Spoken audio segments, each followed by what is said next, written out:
आजकल एगो नती हमरा के रोज छेड़े रहा के बा ड्राइवर बा ड्राइवर ऑटो के ड्राइवर ना ट्रक के ड्राइवर ना ना हो का जेसीबी के ड्राइवर जेसीबी के आगे दादा तोरा का बोल की आजकल हमरो के पीछे एगो जेसीबी के ड्राइवर पड़ल बा। Oh no!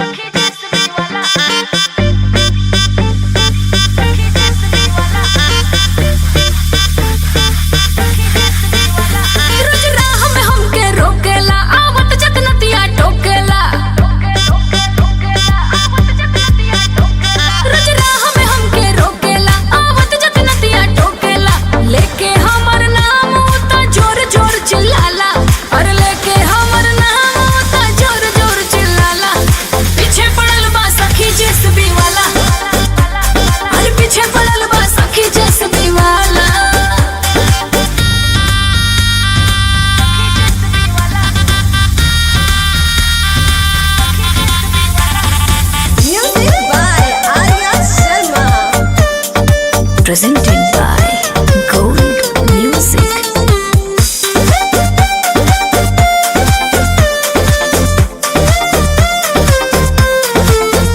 रोजे रोजे हमरा सोझे आके हॉर्न ऊ त बजावेला सटे जोरी का हम करी हमरा के बहुत सतावेला।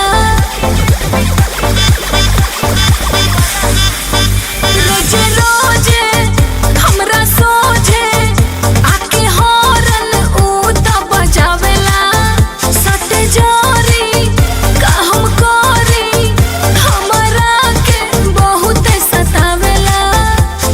पक्का आवारा ऊ हमरा बुझाला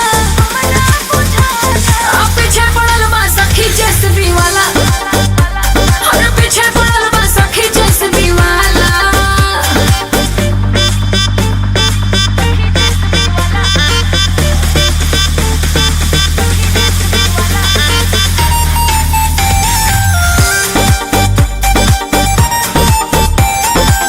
का हम कही कैसे रही ओकरा आदत से बानी परेशान हो करे पीछा पूछे इच्छा का बाटे तोहर जान हो।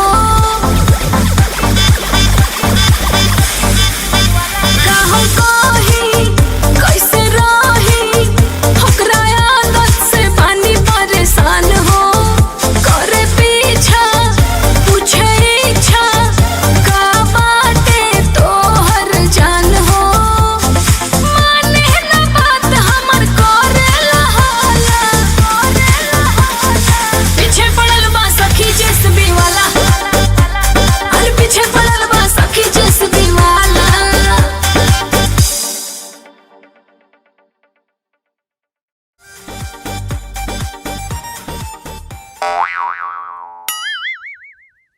ऐसे एने सुना का भइलो इ तो वो है नतिया ड्राइवर जो हमार पीछे पड़ल बा। देखे द अरे ये यही तो हमरो पीछे पड़ल बा। बाप रे बाप कुत्ता हरा